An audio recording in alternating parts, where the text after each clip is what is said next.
नमस्कार दोस्तों। आज की इस वीडियो में बात करेंगे सैगिलिटी इंडिया लिमिटेड स्टॉक के बारे में। तो अगर स्टॉक का करेंट प्राइस की बात करें तो स्टॉक का करेंट प्राइस 37 रुपीज़ 80 है।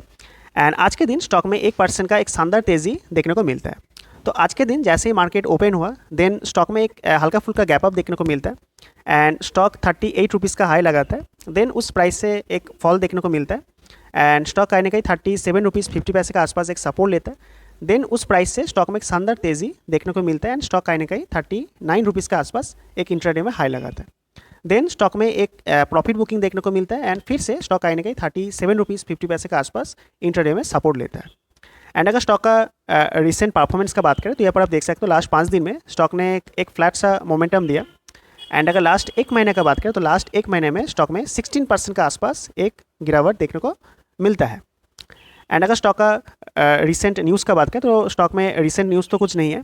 एंड इस वीडियो में क्या करेंगे कि कंपनी का थोड़ा सा फंडामेंटल को डिस्कशन करेंगे, देन टेक्निकली देखेंगे कि स्टॉक आपस सपोर्ट एंड रेजिस्टेंस ले सकते हैं।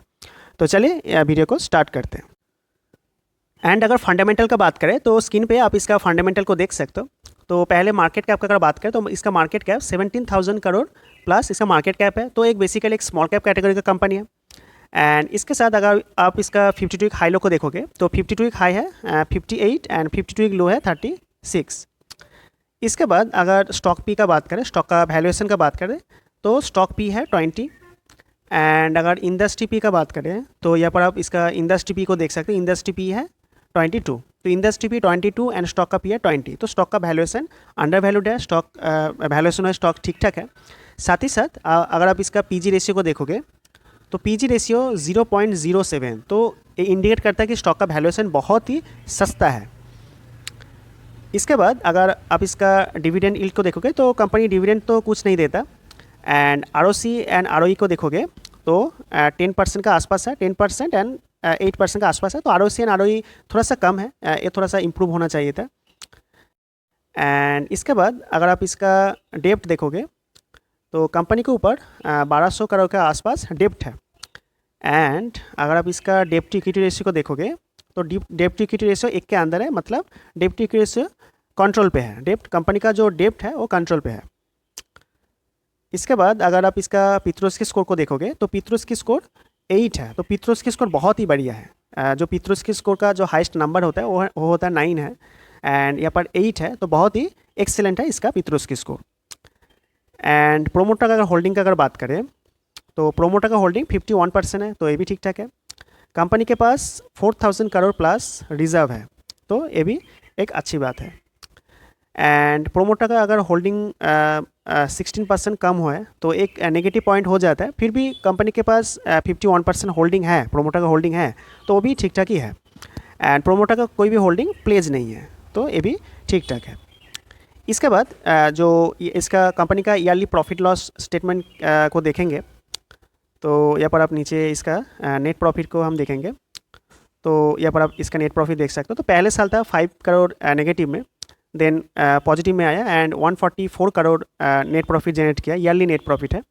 Then 228 crore, then 539 crore, then यहाँ पर आप देख सकते हो बूम हो गया है एकदम, 850 करोड़ नेट प्रॉफिट जनरेट किया सैगिलिटी इंडिया ने। तो कंपनी का जो नेट प्रॉफिट बहुत तेज़ी से ग्रो हुआ है एंड कंपनी फंडामेंटली स्ट्रांग है। तो इसके बाद इसका जो कंपनी का शेयर होल्डिंग पैटर्न को भी थोड़ा सा देखेंगे तो यहाँ पर आप देख सकते हो प्रोमोटर का होल्डिंग 50% है। यहाँ पर आप देख सकते हो लास्ट क्वार्टर से 16% का आसपास कम हुआ है, फिर भी 51% का आसपास होल्डिंग है।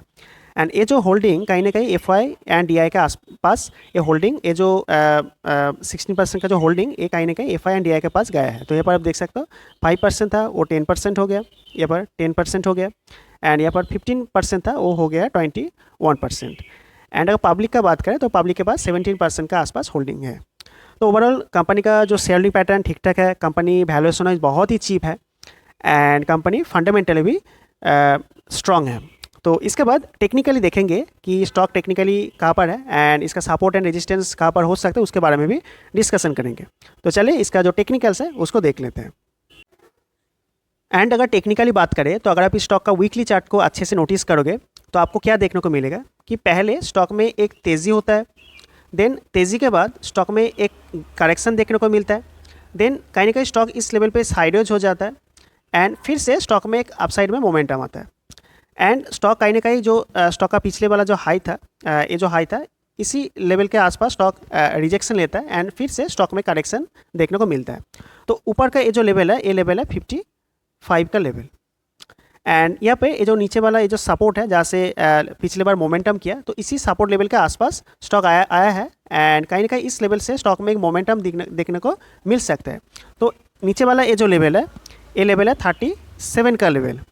तो मुझे क्या लगता है कि इस लेवल पे अगर मार्केट का सेंटिमेंट थोड़ा सा पॉजिटिव हुआ तो कहीं ना कहीं ये जो लेवल है, इस लेवल से 37 का ये जो लेवल है, इस लेवल से एक मोमेंटम देखने को मिल सकता है एंड कहीं ना कहीं स्टॉक 55 का जो लेवल है उस लेवल तक जा सकता है। एंड अगर 37 का ये जो लेवल है, इस लेवल का अगर ब्रेकडाउन होता है तो स्टॉक में एक फ्री फॉल देखने को मिल सकता है एंड कहीं ना कहीं उस केस में स्टॉक 30 का जो लेवल है उस लेवल तक जा सकता है। तो यही था ओवरऑल स्टॉक के ऊपर मेरा व्यू, मेरा एनालिसिस। तो अगर आपको वीडियो अच्छा लगा तो वीडियो को लाइक करें, चैनल को सब्सक्राइब करें। मिलते हैं एक नया वीडियो के साथ। Till then, good bye.